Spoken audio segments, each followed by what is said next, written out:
and today I will be discussing the book In Spite of Myself by Christopher Plummer.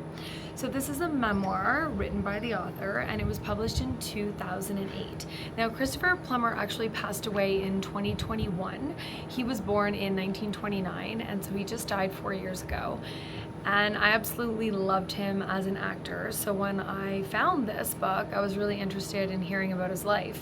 Before I begin, if there's anything that you hear that you like or find interesting, please like and subscribe if you haven't already. So why listen to my review? Because in a very short amount of time, I will tell you everything you need to know about Mr. Plummer and about the memoir, and then you can decide if you want to pick up a copy, and the link is provided in my description. So Christopher Plummer was a Canadian actor. He was born in Toronto and he was raised in Montreal. He had a very impressive career which spanned 7 decades. And the book itself is interesting because he talks, mostly about his career. He does a lot of name dropping. He met a lot of famous people, Julie Andrews, Katharine Hepburn, Anthony Hopkins, among many, many more. And he acted in Stratford, Ontario. He was in many Shakespeare plays. Those were his favorite. And he was in many movies. Those were not his favorite. And it's funny because I've often heard that actors that perform in plays and theater consider themselves in a different league than movie actors. He said as much. He said that he kind of looked down on movies and he didn't want to waste his time. Like, he certainly wouldn't give up an opportunity to play, to perform in a Shakespeare play if he was given the option of doing that versus acting in a movie, which is, I mean, it kind of made me laugh. And he made an interesting argument in that he thought you were a much better actor if you were a theater actor, if you were in plays, because you didn't have 20, 50, 100 takes.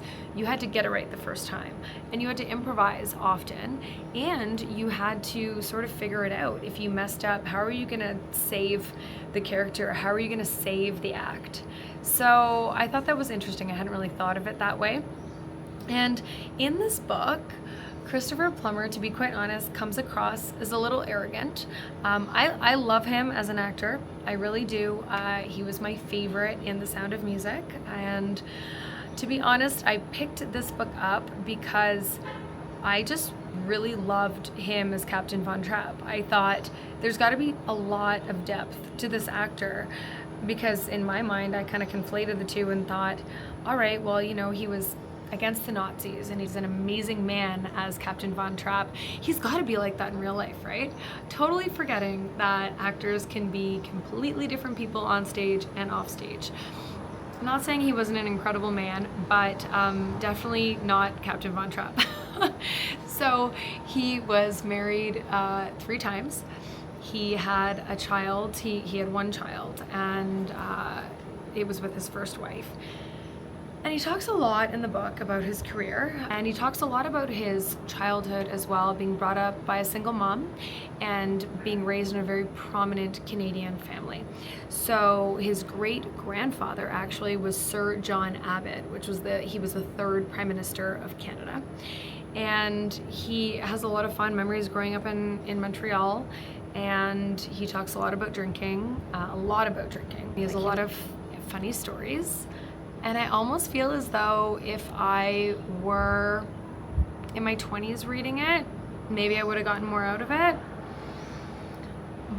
And maybe if I was older, also, I would have gotten more out of it just because of the names he dropped. Like, I recognized maybe half of them, but only because I was brought up on old movies. I watched black and white movies when I was growing up in the 90s. And I knew who Katharine Hepburn was before I knew who Audrey Hepburn was, and I don't even know if those names ring a bell to all the listeners today.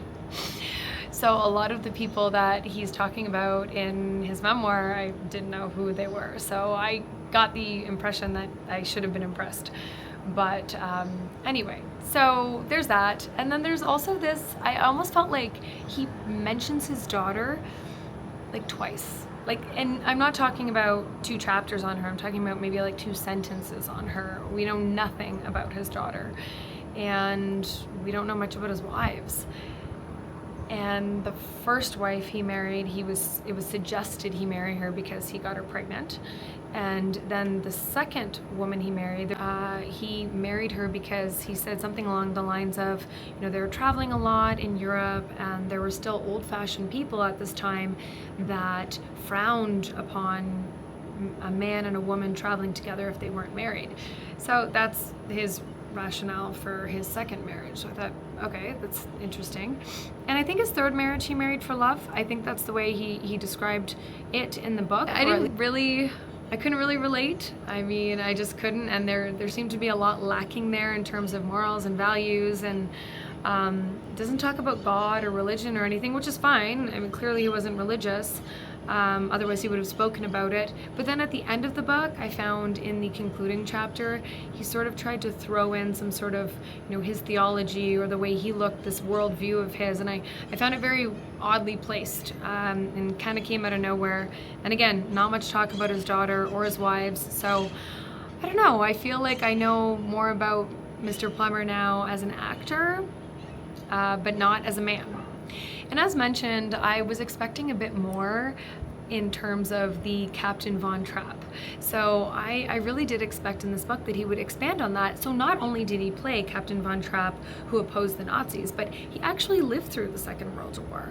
So I really was expecting something there. I was expecting a comment or two, but there was nothing. There was no, you know, being able to relate to his character that he was playing because he experienced some of that himself, or nothing. So I found that interesting too. To be honest, I felt as though a lot was missing from this book, and I don't know if it was intentional or not. It just seemed very surface. I feel like after reading this, I don't really know much about Christopher Plummer.